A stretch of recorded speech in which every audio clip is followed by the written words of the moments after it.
Hello hi friends, welcome back to our channel Pavani's world. ఈరోజు అయితే నేను పాల మీద మీగడతో వెన్న చేసి దాంతో నెయ్యి ఎలా కాసుకోవాలి అనేది అయితే నేను పూర్తిగా డీటెయిల్గా అయితే పెట్టాను. ఫస్ట్ నుంచి లాస్ట్ వరకు స్కిప్ చేయకుండా అయితే చూసేయండి.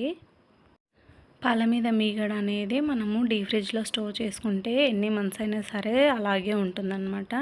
అయితే నేను ఇది దగ్గర 2 మంత్స్ నుంచి అయితే డీప్ ఫ్రిడ్జ్లో అలానే పెట్టాను. ఒక పెద్ద బౌల్ నిండా ఉంది కదా, ఇదైతే నేను బయట తీసి పెట్టాను అనమాట.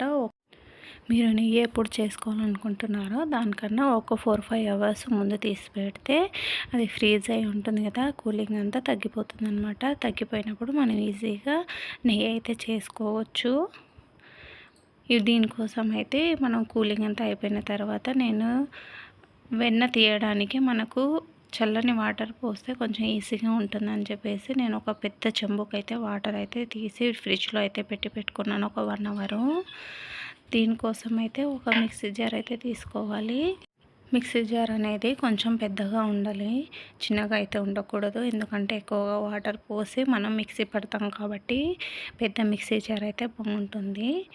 అయితే నేను ఫస్ట్ మీగడైతే ఒక 2-3 టేబుల్ స్పూన్లంతా, అంటే ఒక స్పూన్లంతా మీగడైతే దాంట్లోకి వేసిన తర్వాత దాంట్లోకి 2-3 గ్లాసెస్ అయితే వాటర్ పోసుకోవాలి. మీరు ఎంత జార్ తీసుకుంటున్నారో, ఎంత మీగడ వేసుకుంటున్నారో దాన్ని బట్టి ఇక్కడ మీకు క్లియర్గా అర్థం కావడానికైతే నేను గ్లాస్తో వేసి చూపిస్తున్నాను చూడండి.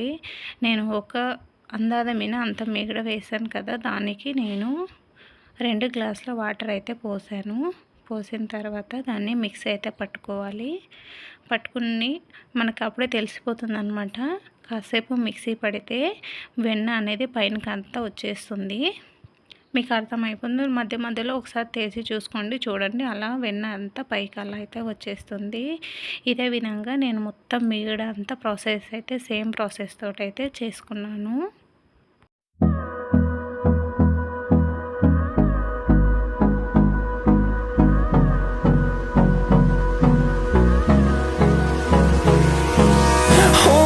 Close till I get up, time is barely on our side. I don't wanna waste what's left. వెన్న అంతటిని ఒక మందంగా ఉన్న గిన్నెలో అయితే తీసుకొని స్టవ్ మీద పెట్టుకొని ఇది ప్రాసెస్ అంతా లో ఫ్లేమ్లోనే చేసుకోవాలి. చూడండి, లో ఫ్లేమ్లోనే నేనైతే టైం ల్యాప్స్లో చూపిస్తున్నాను మీకు. చూసారా, అక్కడ తెల్లగా పైన అంతా తేలింది కదా, అదంతా మనకి అడుగుకి వెళ్ళిపోతుంది అనమాట. కరిగిన తర్వాత అడుగుకి వెళ్ళినది మనకి బ్రౌన్ కలర్లో రావాలన్నమాట. బ్రౌన్ కలర్లో వచ్చిన వెంటనే మనకు స్టవ్ అయితే ఆఫ్ చేసేసుకోవాలి. లేదంటే మనకు మాడిపోయింది అనుకోండి, అడుగు మాడిపోతే మనకు నెయ్యి అంతా స్మెల్ అదో రకంగా టేస్ట్ కూడా చేంజ్ అయిపోతుంది.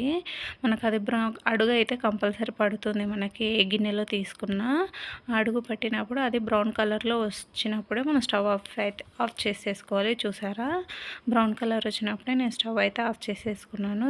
చాలా మంచి వాసన కూడా వస్తుంది. మీరు కనుక నా వీడియోస్ ఫస్ట్ టైం చూసినట్లయితే ప్లీజ్ లైక్ చేసి షేర్ చేయండి. అలాగే కమెంట్ చేయడం మాత్రం అస్సలు మర్చిపోవద్దు. అలాగే సబ్స్క్రైబ్ కూడా చేసుకొని పక్కనే ఉన్న గంట సింబల్ని అయితే ప్రెస్ చేయండి. అలా ప్రెస్ చేస్తేనే నేను ఎప్పుడు ఏ వీడియోస్ పెట్టినా మీకు నోటిఫికేషన్ అయితే వచ్చేస్తుంది. Thanks for watching. Take care.